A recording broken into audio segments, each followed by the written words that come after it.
The first thing I noticed that morning was the sound, metal clanging, not the usual creak of the barn doors in the wind. It was sharp, deliberate, and wrong. I'd been sitting on the porch with my coffee, watching mist lift off the pasture when it hit me that someone was inside the barn.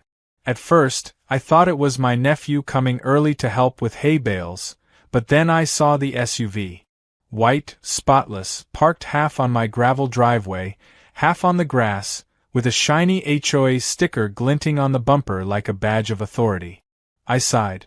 There was only one person who'd drive out this far to pick a fight over property lines and community standards, Karen Whitfield, president of the Lakeview Estates HOA. Karen had been a thorn in my side ever since my old farmhouse became part of the HOA's annexed zone. She hated that my property still looked like an actual farm, with animals, fences, mud, and all. According to her, the sight of my red barn lowered neighborhood aesthetics. She'd sent letters, fines, even a landscaper once without asking. That landscaper left running after my bull, Duke, decided he didn't like weed whackers. But today was different. Karen hadn't come to argue from the sidewalk or wave papers from behind her sunglasses. She'd broken in. When I got close enough to hear her voice echoing inside, I paused. "This is disgusting. Filthy," she was shouting. There was the scrape of boots and something crashing, probably a bucket. Then, "You can't keep animals in a residential district. This is a violation."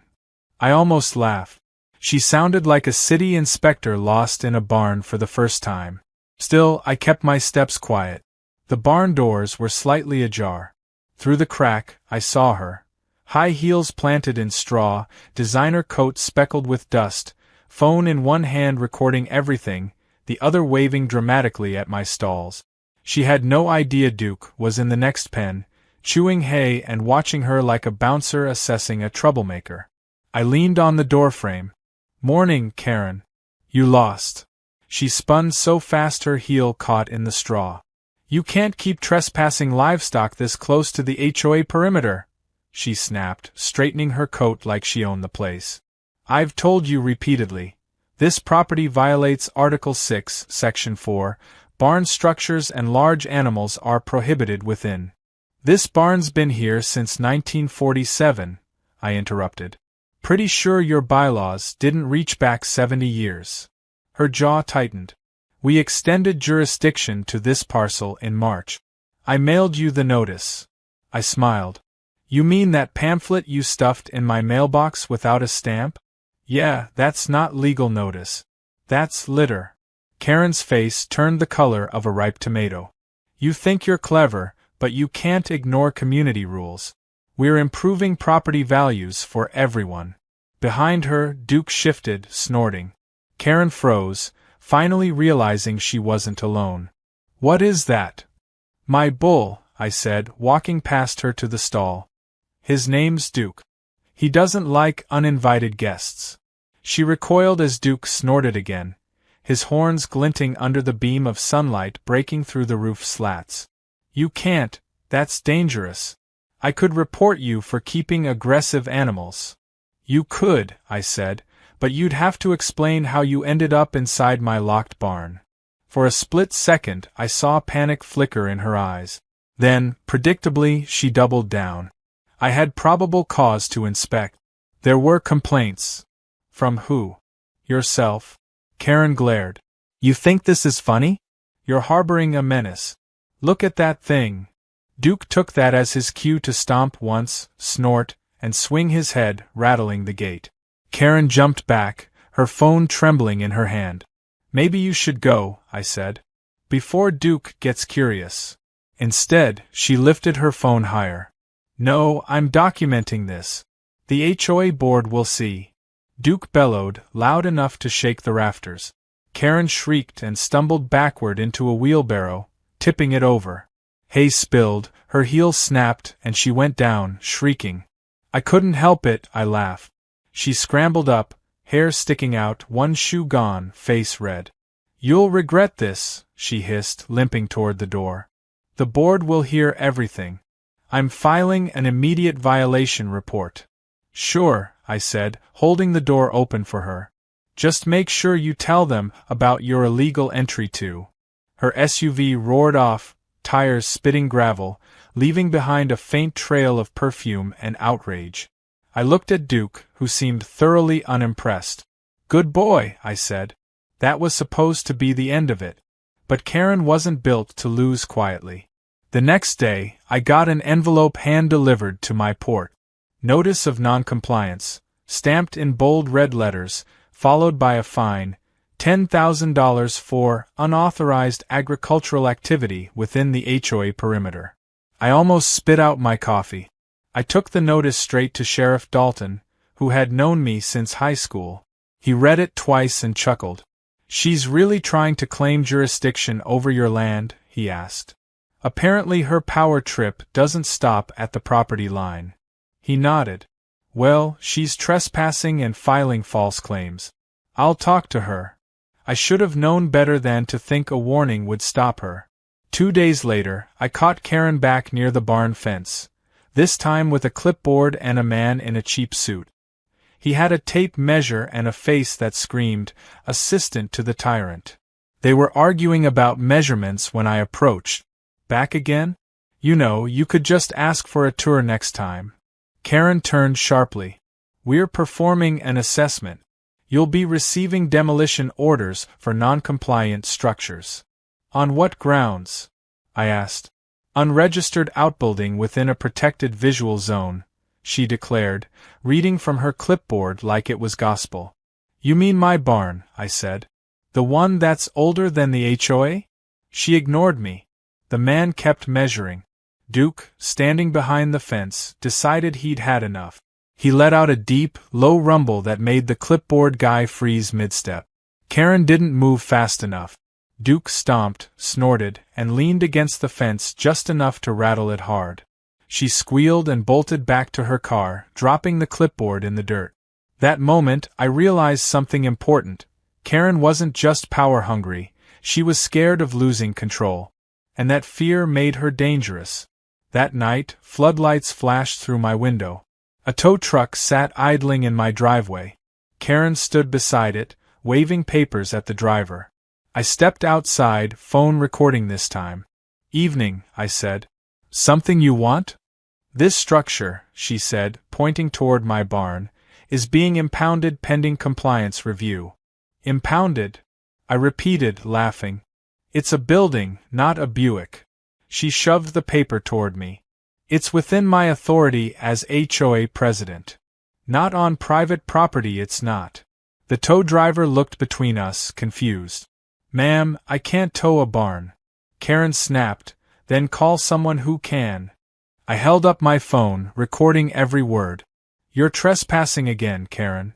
Keep going. I want this on record. Her face twisted. You'll regret mocking me. I'll take my chances, I said. The tow truck backed out slowly, driver shaking his head. Karen's SUV peeled off behind it. For the first time, I realized this feud wasn't going to fizzle out, it was going to explode. She'd crossed from petty fines into obsession, and I had a feeling she'd come back, angrier and dumber than ever. When I went to the barn later that night to check the locks, I found something odd. The latch was scratched. A fresh scuff mark on the door. Someone had tried to pry it open. Duke snorted from his stall, restless. I ran my hand over the splintered edge of the wood and smiled grimly. If Karen wanted a war, she'd just declared it. And the next round would end with her meeting my bull, properly this time. The following morning, I woke up to the sound of honking and shouting outside my front gate. That was already a bad sign. Nobody honked out here. Not unless they were lost, angry, or named Karen Whitfield. When I stepped outside, there she was, standing in the road in full glory. Sunglasses, clipboard, and a brand new neon vest that looked like she'd stolen it from a construction crew. Behind her, a black SUV idled with Lakeview Estates Compliance Division magnet stickers slapped on the doors. Except there was no such division. She'd made them herself. Good morning, I said, walking toward the gate. Did you form your own private army now? Karen didn't flinch. This is an official property compliance inspection. You were served notice. Served by who? You again? She raised her clipboard like a badge. The board unanimously approved this. I looked past her at the SUV. Inside sat two people, a nervous young man and a woman who looked like she'd rather be anywhere else. Volunteers, probably. Karen must have dragged half the HOA out here to witness her crusade. I leaned on the gatepost. You're trespassing again. You know that, right? We are on public right-of-way, she said crisply. Anything visible from this position is subject to visual compliance review. So the outside of my barn offends you that much? She smiled tightly. Rusting roofs, chipped paint, and inappropriate structures devalue the neighborhood. We have a duty to maintain standards. I could almost admire her commitment to self-delusion. Almost. You're aware this property isn't even technically inside your HOA boundaries? Karen tilted her head, feigning patience. We voted to annex it last month. Yeah, about that vote. You can't just annex private land like it's the Roman Empire. She ignored me, snapping her fingers for the volunteers to get out. Photographs. Every angle. We'll document this before filing the demolition request. The woman hesitated. Ma'am, he said it's private property. Karen barked, then zoom in from here. You can see the violations clearly. The young man lifted his phone reluctantly, snapping shots of my barn, my tractor, even Duke grazing behind the fence. Duke raised his head, snorted once, and stared at them with the patience of a creature deciding whether this new noise was worth charging at. Don't mind the bull, I said. He's got better manners than most HOA presidents. Karen's nostrils flared. Mockery won't help you. You've ignored too many notices. This is your final warning. Final warning for what? Owning a barn? Breathing wrong. She pretended not to hear me. If you don't comply by Friday, I'll be forced to initiate enforcement measures. Enforcement measures? Karen leaned closer, lowering her voice. You'll see. That was the moment I realized she wasn't bluffing. Her tone wasn't dramatic, it was determined. She genuinely thought she could strong-arm me into tearing down a 70-year-old barn because it didn't fit her suburban fantasy. When she finally left, I called Dalton again. Sheriff, I said, she's back. With a squad. He sighed over the phone. You're kidding. I wish. He promised to drive by that afternoon, but I knew Karen wouldn't wait around. She thrived on momentum, on drama. Sure enough, around noon I heard hammering near my mailbox. By the time I got there, Karen was gone, but a new sign stood beside my driveway. Property under HOA review. Trespass subject to fine. I actually laughed. It was laminated. She'd printed it at an office store, probably while feeling triumphant. That night, I took a picture of the sign, printed a new one, and stapled it underneath. Private property. Trespassers will meet Duke. The next morning, the first sign was gone. But mine was still there.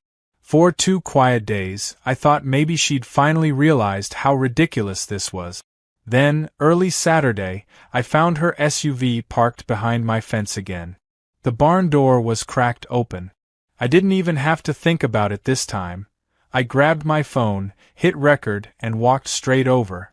The smell hit me before I reached the door. Straw, feed, and something acrid, perfume, again. Karen was inside, pacing. What the hell are you doing? I said. She jumped, spinning around. I told you this barn is condemned. By who? You and your clipboard. I have authority. You have a restraining order coming if you don't leave.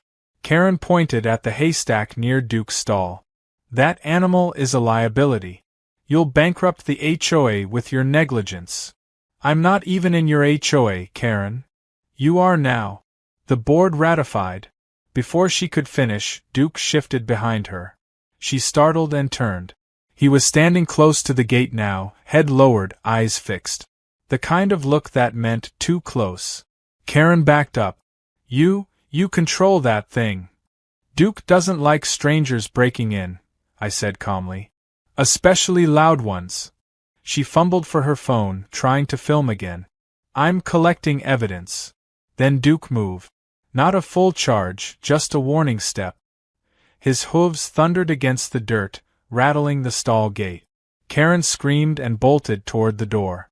But her heel caught the edge of a trough, and she went down again, flat in the straw. Her phone skidded across the floor, landing near Duke's gate.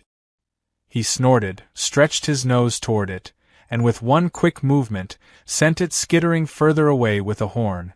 Karen scrambled up, covered in hay and panic. Call him off. Call him off. He's not a dog, Karen, I said. You might want to move slower.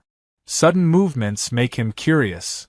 That was all it took. She bolted for the door, half tripping, half crawling, her designer coat torn at the hem. When she reached the open air, she didn't even look back. She sprinted to her car and slammed the door so hard it echoed down the lane. I waited a beat, then looked at Duke. You sure know how to handle a trespasser. He flicked his ear and went back to chewing hay. That should have been the end of it. But Karen wasn't just humiliated, she was furious. That night, someone slashed my fence wire near the road.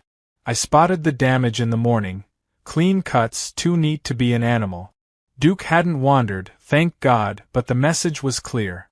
Karen wanted escalation. So I gave it to her. I installed trail cameras along the fence line. The kind that sent motion alerts straight to my phone. Then I called Dalton again. Sheriff, if she shows up again, I want it documented. He agreed. We'll log it officially this time. If she trespasses again, she's done. 3 days passed quietly. Then, just after midnight on Wednesday, my phone buzzed. Motion alert, barn door camera. I pulled up the feed, and sure enough, headlights washed over the barn. Someone got out. It was her. Karen, in a trench coat, flashlight in hand, sneaking across my field like she was in a spy movie. She paused by the fence, then crouched. The camera caught everything, her cutting the padlock on the side door, slipping inside. I didn't even hesitate. I called Dalton on the spot. She's in the barn right now, I said. He told me to stay inside. We're sending a car. But I couldn't help myself. I had to see it. By the time I got to the porch, I heard it, the low, angry bellow of a bull that had been woken up by a flashlight in his face. Then came the scream. It started as a high-pitched yelp and turned into something between terror and disbelief. I ran toward the barn, flashlight swinging. When I reached the door, I saw the beam of her flashlight spinning on the floor, and Karen clinging to the fence post near Duke's stall, screaming her lungs out. He wasn't attacking, just cornering her, head lowered, pawing the ground, daring her to move. Every time she shifted, he snorted. Don't move! I shouted. Stay still, Karen. She froze, trembling. He's going to kill me.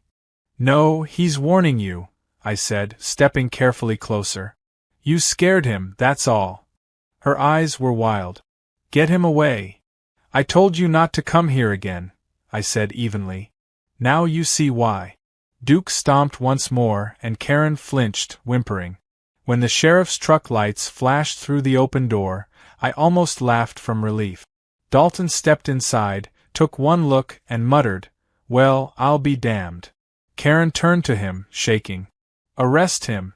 That animal attacked me. Dalton's expression didn't change. Ma'am, looks like you're the one trespassing again.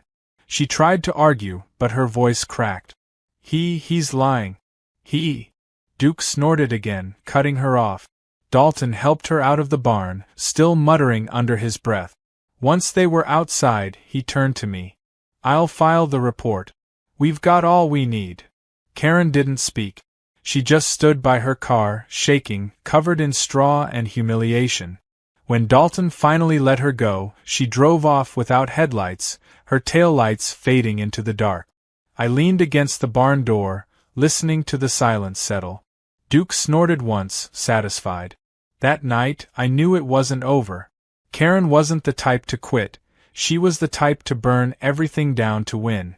And after that scare, she'd be looking for revenge. But so would I. Because now I had footage, proof, witnesses, and a bull that clearly didn't like her. And I had plans for all three. The next morning, the story was already spreading through the neighborhood.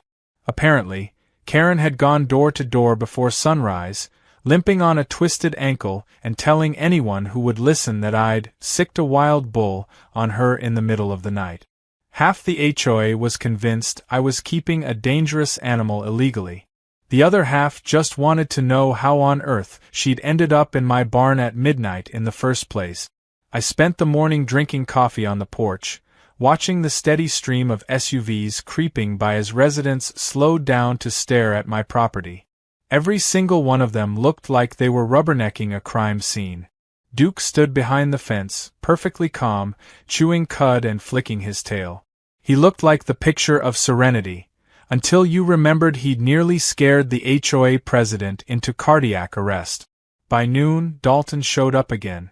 He parked at the gate, arms crossed, expression halfway between tired and amused. "You sure know how to attract trouble, huh?" he said. "Hey, I don't go looking for it," I replied. "It just breaks into my barn uninvited." He chuckled, then pulled a folded paper from his pocket. "You'll want to see this." She filed an official complaint with the county. Animal endangerment, property blight, unlawful structure. The works. I raised an eyebrow. She actually took it to the county? "Yep," he said. They laughed. "But I'm supposed to tell you there'll be an inspection next week just to make sure everything's legal." I sighed. "So she's wasting county time now." "She's trying to bury you in paperwork," he said. "Standard HOA warfare tactic. Don't worry. I'll be around when the inspector comes. Just keep everything in order." That part made me smile. Everything was already in order, except for my patience. Over the next few days, I started noticing Karen's tactics shift from confrontation to manipulation. Flyers appeared on mailboxes around the area with big red letters, "Dangerous livestock, safety hazard." Below it was a grainy photo of Duke mid-snort, looking ferocious.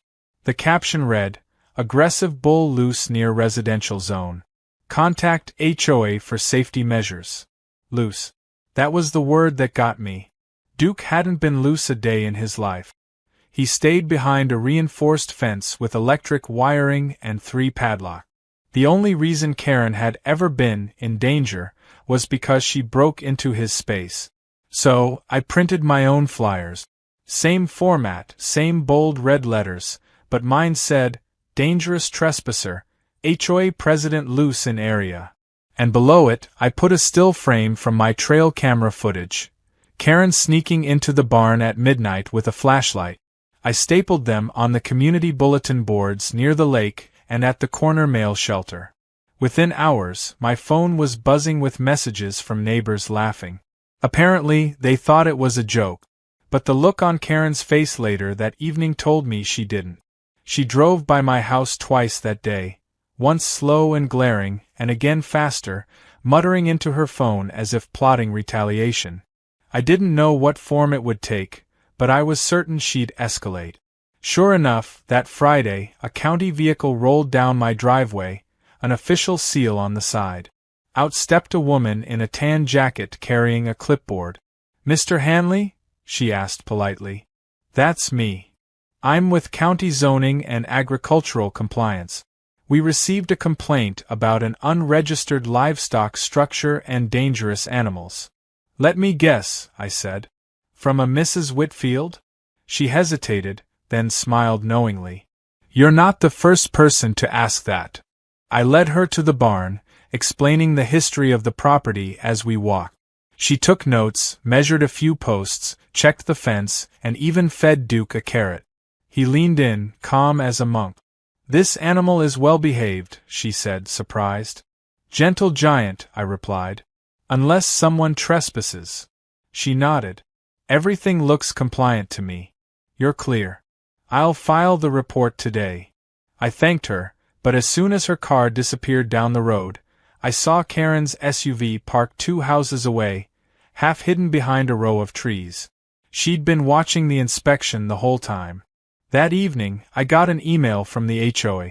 The subject line read, "Urgent Notice, Animal Nuisance Committee Meeting."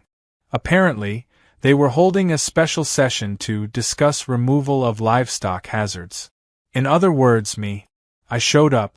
The meeting was held at the clubhouse, one of those over-decorated halls with fake plants and framed photos of smiling families. About 20 people sat in folding chairs, most of them curious, some irritated, a few clearly just there for the popcorn. Karen sat at the front with her laptop open, like she was running a courtroom. "Thank you all for coming," she began. "We're here to address a serious safety issue endangering our neighborhood." I raised my hand immediately. "You mean your inability to stay off private land?" A ripple of laughter spread through the room. Karen's smile tightened. "Mr. Hanley, you'll have your turn." "Sure," I said. "Just making sure we define safety issue correctly." She clicked to the next slide, a blown-up picture of Duke Midsnort again, projected onto the wall. "This animal has displayed aggressive behavior, including charging at community members." "Community members," I said loudly, "meaning you?" Gasps and murmurs filled the room. Karen tried to regain control. "This is not about personal grudges. This is about protecting our children, our pets, our peace of mind." "Karen," said one of the older residents near the back, "didn't you break into his barn?" "I entered to document a violation," she snapped.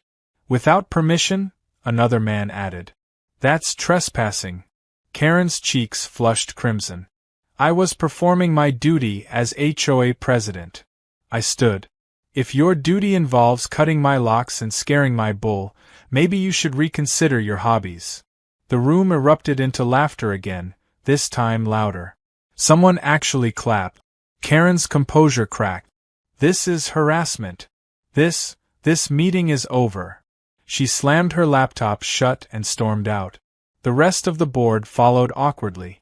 I lingered for a minute, chatting with a few neighbors who admitted they were tired of her antics.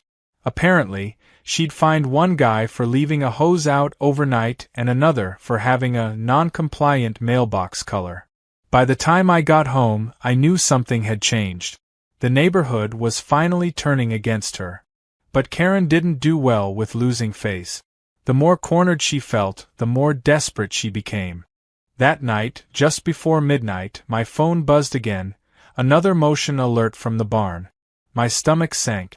When I checked the feed, I didn't see Karen this time. I saw two figures in dark hoodies carrying something heavy, a sack maybe? They crept around the barn and disappeared behind it. I grabbed my flashlight and shotgun, not to use but to make a point, and went out quietly. The air was thick, the moon pale. I stayed low, circling around the side path. When I got close enough, I saw what they were doing. They were dumping garbage, actual black trash bags, behind my barn. Food scraps, plastic, and something that smelled awful. Then they started taking pictures. I shouted, "Hey!" They froze. One bolted instantly toward the road, but the other tripped, scrambling to his feet. The light hit his face just long enough for me to see him, the same young man from Karen's so-called compliance squad. He panicked, muttered something about just following orders, and sprinted away into the dark. By morning, the garbage was gone, but the smell lingered, and so did the evidence on my cameras. I sent the footage straight to Dalton. He came by within hours, shaking his head. "She's really losing it," he said. "Staging violations now?" "I told you she wouldn't stop," I said. He sighed. "We'll file charges this time. That's tampering and illegal dumping." Finally, something that stuck. But as Dalton drove off, I noticed Karen's SUV creeping by again, slower than usual.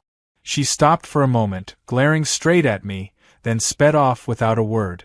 For the first time, I saw something new in her expression, not outrage, not superiority. Fear.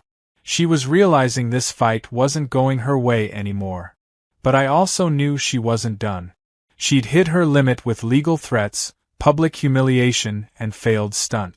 The next move would be personal, and dangerous. I could feel it in the way the air seemed heavier, how Duke paced near the fence that evening, restless. Something was coming. And when it did, it wouldn't be about property lines anymore. It would be about pride, power, and revenge. And Karen wasn't going to back down until one of us broke.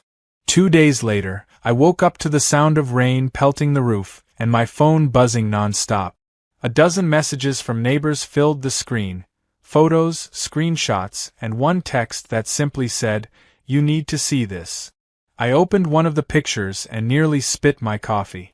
Someone had spray painted across the side of my barn in dripping black letters, HOA Menace. The paint was fresh, streaks still glistening from the rain. I threw on my boots and jogged out into the mud. Duke was restless, shifting behind the fence, snorting like he knew something was wrong. The smell of paint mixed with wet straw made my stomach twist. I snapped pictures for evidence, then checked the trail cameras again. The footage was grainy in the rain, but clear enough. Karen's SUV headlights cutting across my drive at 2:13 a.m. She'd parked by the fence, gotten out in a rain poncho, and spray-painted my barn wall like a teenager vandalizing a rival school's locker room. Then she'd stood back, admired her work, and driven off. That was the final straw. By 9 a.m., Dalton was at my place again, rain dripping off his hat as he studied the footage. "She's out of control," he said. "Breaking and entering, vandalism, false reports. I can arrest her for this." "Then do it," I said. "I've been more than patient." He sighed. "I will, but I have to run it through the county attorney first. If we do this wrong, she'll spin it like harassment." "Spin it?" I snapped. "She painted my barn, Dalton. She's lost her mind." He nodded slowly. "I know. Just stay calm. Don't do anything that'll make it worse." But the problem was, staying calm had stopped working. Karen was feeding off control. Every rule, every petty act was her way of reminding me she thought she could win. The only thing she hadn't anticipated was that I could fight back quietly. That night I didn't sleep. I stayed up in the kitchen with the lights off, watching the security feeds on my laptop. Rain turned to fog, the world went quiet, and for a few hours I thought maybe, just maybe, she'd finally scared herself into stopping. Then, around 3:45 a.m., Duke's pen camera pinged. A faint figure moved along the back fence line again. It wasn't Karen this time. It was a man. He wore a hood and carried a toolbox, cutting through the mud toward the barn door. I zoomed in. He wasn't trying to break in. He was cutting wires. The electric fence. I bolted out the door, flashlight in hand, boots slipping on the wet ground. By the time I reached the barn, the intruder was halfway through the side gate, crouched near the power junction. "Hey!" I shouted. He turned, startled. For a split second I saw his face. The same man from the HOA meeting who'd held Karen's tape measure. Then he dropped his tools and ran. I chased him through the mud but lost him at the tree line where a car engine roared to life. Taillights vanished into the fog. When I got back to the barn, the wires hung loose and the junction box was smashed. Sparks fizzled in the puddles. Duke was riled up, pacing hard, snorting like thunder. I calmed him down and patched what I could, then called Dalton again. By sunrise, his patrol car was parked by the fence. "She sent someone this time," I said. He studied the footprints, the tools, the camera footage. "We'll get her for conspiracy and property damage. You've got enough evidence to bury her in court." But as he talked, something strange happened. Karen herself drove up. She pulled her SUV right behind his cruiser, stepping out with perfect posture and a smile that didn't reach her eyes. "Good morning, Sheriff," she said sweetly. "I heard there was another incident. I came to check on community safety." Dalton's jaw tightened. "Funny timing. I take my responsibilities seriously," she replied. "Especially when dangerous equipment and livestock are involved." I folded my arms. "Your handyman almost got himself fried cutting my fence." Her expression flickered, just for a moment. "I don't know what you're talking about." "I have him on camera, Karen. Same guy you brought to inspect my property." Then you should call the sheriff, she said innocently. Oh wait, you already did. Dalton stepped forward. Mrs. Whitfield, we've got multiple reports of you trespassing and damaging property. You need to leave right now. Karen looked at him like he was a disobedient waiter. I'm the HOA president. I have jurisdiction here. You don't, Dalton said flatly. This isn't HOA property. It's private land. For the first time, I saw something new behind her smugness. Panic. Just a flicker, gone in a heartbeat. She turned to me and hissed, "You think this makes you untouchable? You're a blight on this neighborhood. People are afraid of you. That animal of yours is a weapon." "Maybe," I said. "But he's a lawful one." She stormed back to her SUV, tires spitting mud, and peeled off so fast Dalton had to step aside. He looked at me, shaking his head. "I'll file the vandalism report and push for an arrest. But something tells me she's not done." "She's never done," I said quietly. And I was right. 2 nights later, I heard a loud metallic clang from the barn. When I got there, Duke was gone. For a second, my brain refused to process it. The gate was open, the latch snapped clean, and fresh tire tracks cut across the mud. I followed them toward the road until they disappeared into the gravel. Duke, my bull, my friend, my living line of defense, was gone. I called Dalton immediately, voice shaking. "They took him." "Who? Who do you think?" By dawn, every deputy in the county was looking for a bull on the loose. Neighbors posted on Facebook, warning drivers. Some even offered to help search. I knew Duke wouldn't go far, he'd grown up here. But if he got spooked, he could end up anywhere. Around noon, I got a call from a farmer 3 miles out. "You missing a big red bull?" he asked. Found him standing in my soybean field, calm as a statue. I drove out there in record time.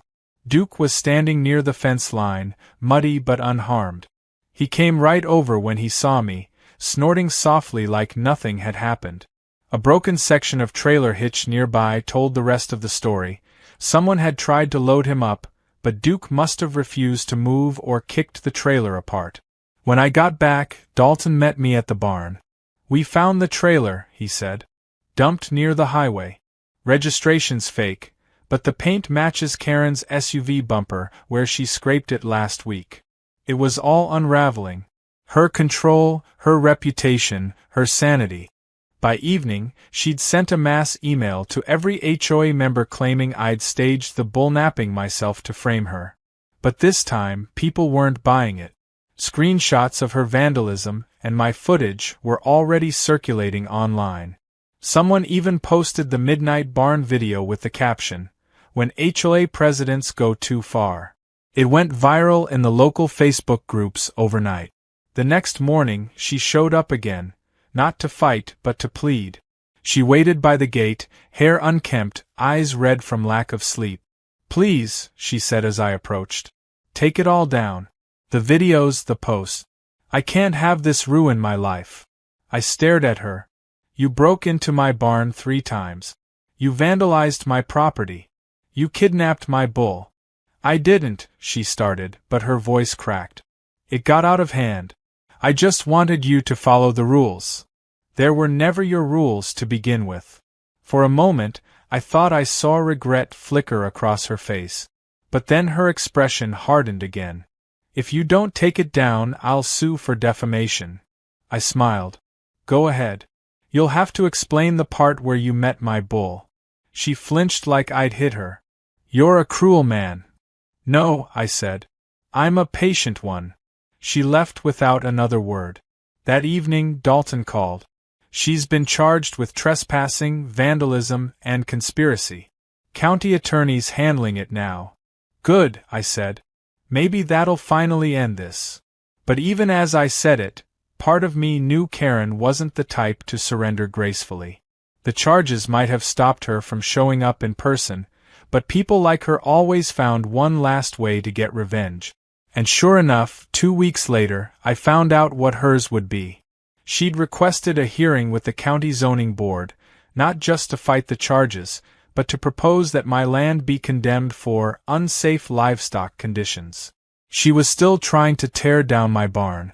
Only this time, she'd have to face a room full of witnesses, cameras, and one very calm man with evidence, and a bull with better manners than her entire HOA combined. The final showdown was coming, and I was done playing defense. The county zoning hearing was scheduled for Thursday morning, 9 a.m. sharp. The notice came on official letterhead, signed by a clerk who sounded half apologetic when she called me to confirm. "We don't usually hold hearings over a private barn," she said. But, well, Mrs. Whitfield was quite insistent. Of course she was. Karen had been quiet for almost 2 weeks, and silence from her was more dangerous than noise. She'd licked her wounds, rebuilt her image just enough, and was now trying to weaponize bureaucracy one last time. I spent the days leading up to the hearing preparing like a lawyer in a murder trial. Dalton helped me print the reports, trespassing charges, vandalism evidence, screenshots of her fake compliance squad, and every still frame from my cameras showing her sneaking around the barn. I even brought in a written statement from the agricultural inspector confirming everything was compliant and legal. By the time I was done, I had a 3-inch binder labeled Evidence, HOA Harassment. The morning of the hearing, I put on my cleanest flannel, trimmed my beard, and drove into town. The zoning board met inside a beige county building that smelled faintly of coffee and copier ink. When I walked in, the first thing I saw was Karen sitting at the front of the room in a navy blue suit, papers stacked neatly before her. She'd ditched the sunglasses and the attitude. Now she looked polished, sympathetic, like a victim rehearsing her testimony. She didn't even glance at me when I took a seat. But her attorney, yes, she'd hired one, gave me a look that said he thought I was about to lose. The chairman called the hearing to order. Karen stood first, smiling with perfect restraint. "Good morning, members of the board," she began. "I come before you today not out of personal animosity, but concern for public safety and neighborhood integrity." I nearly laughed. Her tone was sweet honey over arsenic. She continued, "The property in question houses an aggressive animal, an unsafe structure, and repeated code violations that endanger nearby residents. We've suffered fear, property value loss, and, frankly, intimidation." One of the board members asked, "Do you have evidence of these claims?" Karen nodded to her lawyer, who opened a folder of photos, all zoomed in, misleading angles. Duke mid-snort, the barn under harsh light, the spray paint she herself had left but cropped to look like vandalism against me. It was manipulative, but almost clever. Then it was my turn.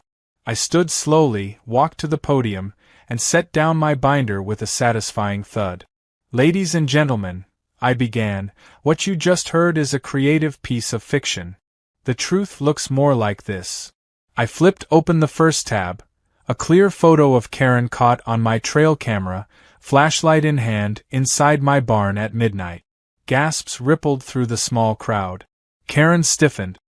"Here's the same woman," I continued, "spray painting my barn wall 2 weeks ago. And here she is again, cutting the lock off my fence." I moved through the slides like clockwork, each image worse for her case. By the time I reached the part about the attempted bull theft, even the board members were whispering. Karen's attorney tried to object, claiming the footage was taken out of context, but one of the members cut him off.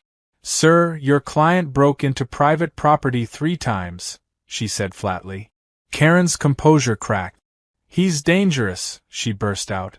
"That animal is a threat. The only person Duke has ever scared," I said evenly, "is the one who broke into his barn. 3 times. A ripple of laughter spread. Even the chairman smiled faintly before clearing his throat. After 20 more minutes of questions, the board called a recess to deliberate. Karen sat frozen in her seat, glaring at me like she could set me on fire by sheer willpower. I didn't say a word, I just leaned back and waited. When they returned, the chairman read the verdict. After reviewing all evidence, the board finds no grounds for violation or condemnation. Furthermore, due to ongoing harassment and property damage, we recommend referral to the county prosecutor for review of Mrs. Whitfield's actions." The gavel came down with a sharp crack. Karen's mouth fell open. Her lawyer whispered something urgent, but she wasn't listening. She was staring straight at me, pure fury and disbelief in her eyes. I gave her the smallest smile. "Told you Duke's harmless," I said. That was the moment she lost it. "You've ruined me," she hissed. "You humiliated me in front of everyone. You think this is over? You'll regret this." "Ma'am," one of the clerks said, "please lower your voice." Karen snapped her folder shut, stormed past me, and shoved open the doors so hard they banged against the walls. She didn't even look back. The whole room was silent for a beat. Then Dalton, standing in the back, said under his breath, "Well, that went about as expected." I laughed for the first time in weeks. "I'll drink to that." Outside, the sky was bright and crisp, the kind of clean light that comes after a long storm. I drove home feeling lighter than I had in months. For once, it felt like the war might actually be over. But as I turned into my driveway, something made my stomach drop. The gate was open. I stopped the truck, heart pounding. The lock wasn't broken this time. It was simply gone. Taken. The chain hung loose. I stepped out carefully, scanning the property. Everything looked normal, until I saw the piece of paper nailed to the barn door. It was a single sheet from a spiral notebook, written in frantic handwriting. "You think you won. You haven't. This is my neighborhood." I stood there for a long moment, the wind tugging at the edges of the paper. It wasn't even the threat itself that got to me, it was the sheer desperation behind it. Karen wasn't fighting for rules anymore. She was fighting to preserve whatever illusion of control she had left. I called Dalton again. "She's still at it," I said. He sighed. "We'll put a patrol on your road for a while. She's unraveling, but let the system handle it now. No more back and forth." I wanted to agree. I really did. But as night fell, I couldn't shake the feeling that something was brewing. Around 10 p.m., the power went out. Every light in the house flickered and died, plunging the place into black silence. I grabbed a flashlight and checked the breaker box. All fine. Then I heard it, the distant hum of an engine somewhere near the barn. I went out the back door, careful not to step on the gravel. The fog was thick again, curling over the pasture like smoke. I could barely see the outline of the barn, but the faint glow of headlights shimmered against the mist. Someone was there. I crept closer, every muscle tense. The air smelled of exhaust and mud. I could make out a shadow moving near the side wall, and the unmistakable hiss of a fuel can being opened. For a second my brain refused to believe it, but then I saw the flick of a lighter. "Hey!" I shouted, sprinting forward. The figure froze, Karen. Her face lit by the brief flare of the lighter's flame, wild and tear-streaked. "You took everything from me," she screamed. "Everything." I grabbed the can from her before she could react, throwing it into the mud. The lighter dropped from her shaking hand, landing harmlessly in the wet grass. "What the hell are you doing?" I yelled. She was crying now, gasping between words. They took my position. The board voted me out. Everyone's laughing at me because of you. You did that yourself, Karen." She staggered back, still shaking. "You don't get it. I built this neighborhood. I made it perfect. And you," she jabbed a finger toward me, trembling, "you ruined it with your dirt and your animals and your barn." I stood there, drenched in fog and rain, looking at the woman who'd made my life miserable for months. And for the first time, I didn't feel angry. I just felt tired. "You need help," I said quietly. "Real help." The sheriff's headlights appeared behind her then, slicing through the mist. Dalton and another deputy stepped out, guns drawn but calm. Karen didn't resist. She just slumped against the fence, sobbing as they cuffed her. Dalton gave me a long, weary look. "You okay?" "Yeah," I said, voice low. "Just wish it hadn't come to this." As they led her to the cruiser, she turned to me one last time. "You'll regret this," she whispered, almost pleading. I didn't answer. I just watched the car disappear down the dirt road until the sound of the engine faded completely. When I turned back toward the barn, Duke was standing by the fence, silent and steady, watching me. The floodlights flickered back on as the generator kicked in. For the first time, the farm felt peaceful again. But I knew it wasn't over yet, not entirely. Karen was gone for now, but chaos like hers doesn't vanish overnight. It waits, festers, looks for another way to crawl back. Still, for that night at least, the air was clean, and my bull, my barn, and my peace were still standing. The days following Karen's arrest felt surreal. For the first time in months, my phone didn't buzz with complaints, notices, or photos of code violations. The air felt lighter, even the neighborhood quieter. I half expected to see her white SUV lurking around the corner, but it never came. Instead, people I barely knew started stopping by my gate, not to complain, but to talk. Mrs. Jenkins from 2 houses down brought over a pie. "You did us all a favor," she said, half whispering. "That woman's been terrorizing this neighborhood for years."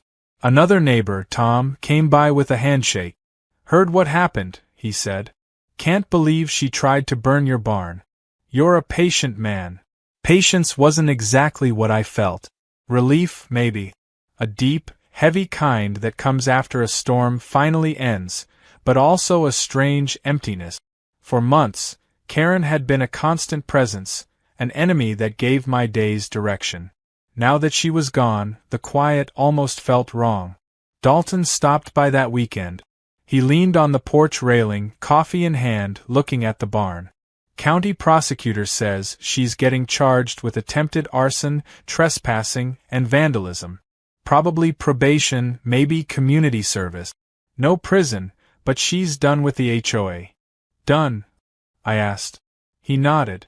"They voted to remove her permanently. Some of the board members even want to dissolve the whole thing. She pushed too far, and now they're eating each other alive." I smiled faintly. "Guess she finally managed to ruin her own perfect neighborhood." Dalton chuckled. "You'll get your peace back. Just don't gloat too much." "I'm not gloating," I said. "I'm just glad I can finally sleep without motion alerts every 2 hours." But deep down, I didn't quite believe it was over. People like Karen didn't just disappear quietly. They lingered in gossip, in stories, in the cracks of local rumor. And sure enough, a week later, her name popped up again. Someone posted on the local Facebook page, "Did anyone else see Karen's house for sale?" followed by a photo of a for sale sign on her lawn. The comments section exploded. Some celebrated, others speculated. A few even defended her, claiming she'd been pushed too far by rural bullies. I didn't comment. I just scrolled and moved on. Life slowly returned to normal. I fixed the electric fence properly this time, replaced the spray-painted panels, and even added new security lights around the property. Duke seemed calmer too, like he sensed the tension had finally drained from the air. The mornings became routine again, coffee, chores, quiet.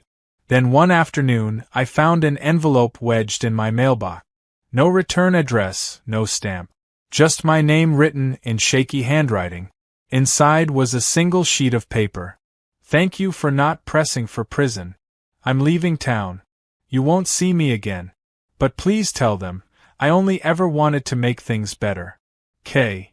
I stood there on the porch, reading it twice. The ink was smudged, like it had been written in a rush or through tears. For a second I felt something unexpected, pity. Karen had been unbearable, vindictive, and irrational, but she wasn't pure evil. She was a woman who built her entire sense of worth on being in charge, on controlling others, and when she lost that, she imploded. I folded the note and tucked it inside my desk drawer.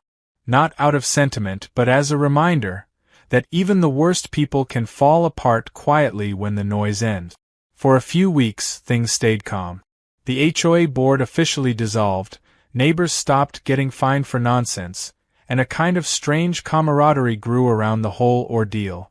People laughed about the barn incident at cookouts. The story became local legend, half cautionary tale, half-rural myth. Then one evening in late spring, a moving truck pulled into Karen's old driveway.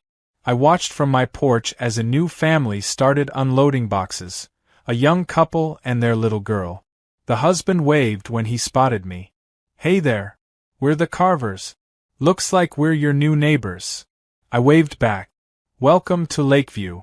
They were polite, quiet, and easygoing. The kind of neighbors you could actually live next to without wanting to tear your hair out. Within a week, they'd repainted the shutters, planted some flowers, and waved every morning. Everything was, finally, normal. Until the letter arrived. It came in the mail like any other piece of junk. Plain white envelope, no return address. Inside was a printed sheet with only 2 words. "Check the barn." For a long moment I just stared at it. My first thought was that it had to be some prank. Maybe one of the neighbors thought it'd be funny to stir old ghosts. But something about the typeface, uniform, almost mechanical, made my skin crawl. I grabbed my flashlight and headed out. The sun had already dipped below the trees, the sky bruised with fading light. Duke was restless, pacing near the fence, snorting softly. "Easy, boy," I said, pushing open the barn door. Everything looked normal at first glance. Tools hung neatly, hay stacked in the corner, feed bags sealed. But then I saw it. The back door was slightly ajar. I hadn't used that one in weeks. I pulled it open slowly, the hinges creaking. On the ground outside, half buried in mud, lay a small black box. I crouched down, wiped off the dirt, and froze. It was a trail camera. One of mine, but not where I'd mounted it. Someone had removed it from the fence post and placed it here deliberately. Back inside, I plugged it into my laptop and opened the footage. The first few clips were normal. Duke wandering, birds flying, a few cars on the road. But then came one recorded just 2 nights earlier. Headlights again. A vehicle pulling into my driveway at 2 a.m. It wasn't Karen's SUV this time. It was a dark van with no plates. The camera caught a figure stepping out, tall, wearing a hoodie, moving with purpose. They didn't go toward the barn. They went to the porch. The footage cut off right as the person reached my front door. I replayed it twice, my pulse pounding harder each time. Whoever it was, they'd been here while I slept. I called Dalton immediately. "You might want to see something," I said. He arrived 20 minutes later, leaning over my shoulder as I replayed the footage. "That's not her," he said quietly. "But someone knows about what happened here. Maybe a copycat, maybe a grudge." "Could it be one of her friends from the HOA?" I asked. "Possibly," he said. "Or someone who blames you for how it ended." He took the camera for evidence and promised to have a patrol pass by more often. "You're probably fine," he said. "Could be kids messing around. But keep your doors locked." After he left, I couldn't sleep. Every creak in the house sounded amplified. Every flicker of the security light outside made my chest tighten.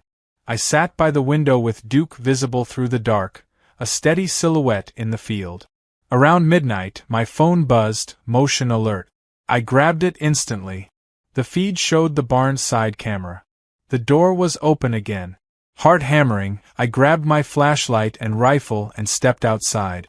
The air was cold and wet, the kind that soaked into your bones. As I crossed the yard, I saw movement near the barn. A flash of fabric, then nothing. "Who's there?" I shouted. No answer. I swung the flashlight beam across the open door, empty. But then Duke bellowed from his stall, loud and furious. I rushed in just in time to see the back door swinging shut again. Whoever it was had slipped out the rear exit into the woods. I chased to the tree line, but all I found were footprints, deep, fast, heading north toward the old service road. When I came back, Duke was still pacing, snorting like thunder. I calmed him down and locked every door, bolted every window. Lying awake that night, staring at the ceiling, a thought hit me that chilled me more than the cold outside. What if it wasn't random? What if someone wasn't copying Karen, but helping her? The letter hadn't said barn as a warning. It had said it as an instruction. Like whoever sent it knew what I'd find, and wanted me to know I wasn't alone. I looked out at the barn again, its silhouette dark against the moonlight. Duke was calm now, resting. But I couldn't shake the feeling that the quiet was lying to me again, waiting, like it had before. And somewhere out there, in the trees, someone else knew exactly where I lived. For the next few days, I lived like a man waiting for a shoe to drop that never quite hit the floor. The sheriff's patrol cars passed by twice a night, their headlights sweeping over the wet fields like slow-moving lighthouses. But even with them, the silence felt heavier than usual. Duke paced restlessly after sunset, snorting at shadows, and every time I drifted off to sleep, I'd wake to the faint creak of something settling, or something watching. By the fourth night, I was done being scared of ghosts.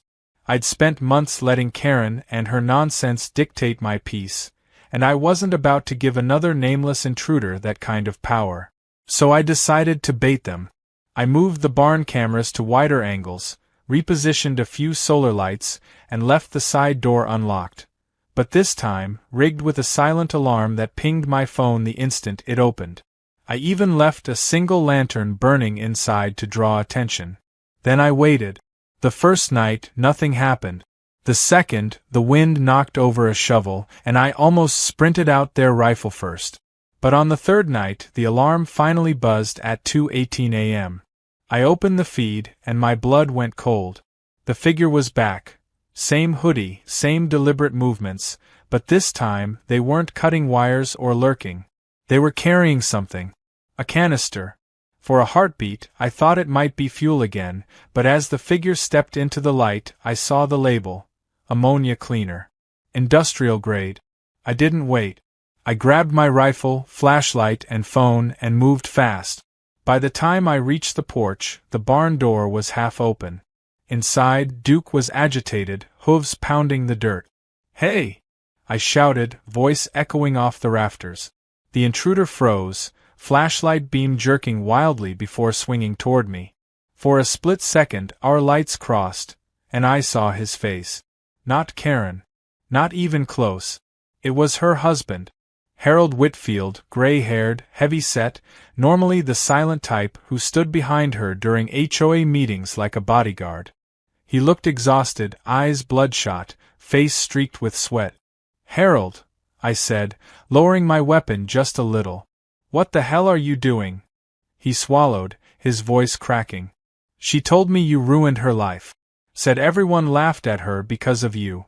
Said you destroyed everything we built." "She destroyed it herself," I said sharply. "You know that."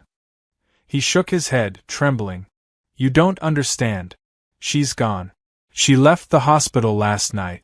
Nobody knows where she is." "What do you mean, gone?" "She was in a facility. They said she needed a break, just a few weeks. But she escaped. She left a note. Said she was coming home, to fix everything." My heart thudded once, heavy and cold. "You think she's coming here?" He looked around like a man being hunted. "She called me an hour ago. She said she was going to finish what she started. I came to warn you. I didn't know how else to." A sound cut him off. A car door slamming outside. We both turned toward the open barn door. Headlights cut across the field again, bouncing along the dirt road, getting closer fast. Harold's face drained of color. "That's her." I didn't even think. I grabbed him by the arm and dragged him behind the feed barrels. "Stay down." The SUV screeched to a stop outside, engine running. The driver's door opened. Then came the unmistakable click of heels on gravel. Karen's voice, raw and unhinged, echoed into the barn. "You think you can take everything from me and walk away?" I peeked around the doorframe. She looked nothing like the immaculate woman who once ran HOA meetings with color-coded binders. Her hair was wild, her clothes disheveled, her eyes darting with an unfocused fury. She clutched a red gas can in one hand and a lighter in the other. "Karen, stop!" I shouted, stepping into view. She froze, spotting me instantly. "You," she hissed. "The man who ruined my life." "Put it down," I said. "We don't need to do this." "You made me a joke," she screamed. My neighbors whisper about me. My husband hides from me. You took everything. Harold stood then, hands raised. Karen, please. She spun on him like she'd been struck. You're supposed to be on my side. I am, he said, voice breaking. But this isn't the way. Liar, she shouted, tossing the gas can forward. It clattered onto the dirt, half empty but enough to send Duke into a panic. The bull roared, slamming against his stall door. The noise filled the barn like thunder. Karen flinched, stumbling backward, and the lighter slipped from her hand. It hit the ground, just once, but the spark that flashed was enough to make my stomach lurch. I lunged, kicking it away into a puddle near the trough. The flame hissed out instantly, but Karen screamed, furious. You can't stop me. I grabbed her wrists as she swung wildly, tears and rain streaking her face. It's over, I shouted. Look around you. You've lost everything because you couldn't stop controlling people. For a second, her face softened, like the words had reached something buried deep. But then she twisted free, backing toward the open door, gasping for air. Duke bellowed again, the noise shaking the walls. The sound must have jolted her back to reality because she stopped, trembling. I didn't mean for it to go this far, she whispered. I just wanted things to be perfect again. Perfection's a prison, Karen, I said quietly. You built it, and it broke you. She stared at me, eyes flickering with something that wasn't anger anymore, just emptiness. Then, before either of us could move, she turned and ran into the fog. Harold started after her, but I grabbed his arm. Let her go. He hesitated, tears running down his face. She's sick. She doesn't know who she is anymore. I know, I said. But right now, you'll only get hurt. Dalton's cruiser appeared minutes later, lights flashing. We told him everything. He radioed it in, sending deputies down both roads, but by dawn there was still no sign of her. Just an abandoned SUV half a mile away, doors open, headlights dead. They searched for 2 days. Helicopters, dogs, drones. Nothing. She'd vanished into the marshland near the lake where the HOA signs still stood like sentinels of a failed kingdom. When the search was finally called off, Harold came by one last time. He looked hollow but calm, like a man learning how to breathe again. She always said Lakeview was her masterpiece, he told me quietly. Now it's just gone. I'm sorry, I said. For both of you. He nodded. Take care of that bull. She hated him, but I think he's the only one who ever scared her enough to stop. He left town the next day. The weeks that followed felt strange, peaceful, but uneasy. The county cleaned up the wrecked signs, repainted the curbs, and neighbors started calling the place Lakeview Estates again without flinching. But every time fog rolled in off the water, I'd catch myself glancing at the treeline, half expecting to see her silhouette watching. One evening, near sunset, I went down to the lake to fix a broken fence post. The water was still, glassy, the air thick with crickets. That's when I saw something floating near the reeds. A shoe. A woman's heel, mud-caked and worn. The sheriff's team came again, searched the lake thoroughly. They found nothing else. No body, no clothes, no trace. Dalton told me quietly afterward, we'll list her as missing. Maybe that's for the best. I didn't argue. Some endings don't need answers. Months passed. Summer gave way to autumn. Duke grew slower, calmer, like he knew the storm had passed for good. I painted over the last of the black spray paint, fixed the fence one final time, and replaced the old wooden sign by the driveway. It used to read Hanley Farm. Now it said simply, no trespassing, seriously. Most people laughed when they saw it. A few didn't get the joke. But those who'd lived through it knew exactly what it meant. Every now and then, when the wind blows just right, I swear I can still hear echoes of her voice on the breeze. Not shouting, not angry, just whispering in that brittle, desperate tone she used when she thought no one was listening. Maybe it's memory. Maybe it's guilt. Or maybe it's the land itself, remembering what happened here. Either way, I don't go near the lake after dark anymore. And when Duke snorts at the trees some nights, I just pat his side and tell him, "Don't worry, boy. Some ghosts just like to wander." Because in Lakeview, perfection was the real curse, and some people never stop chasing it, even after they're gone. The neighborhood survived, the barn still stands, and the bull still guards his pasture. But every time fog crawls over the fields, I remember the woman who tried to destroy everything she couldn't control, and ended up being swallowed by the one thing she never could: her own reflection in the dark. For everyone else, life moved on. But I'll never forget that night in the barn, the hiss of the lighter, the sound of hooves, and the look in her eyes when she realized the world wouldn't bend to her anymore. That's when the war ended, not with fire or fines, but with silence. And for the first time in a long time, I learned to love that silence.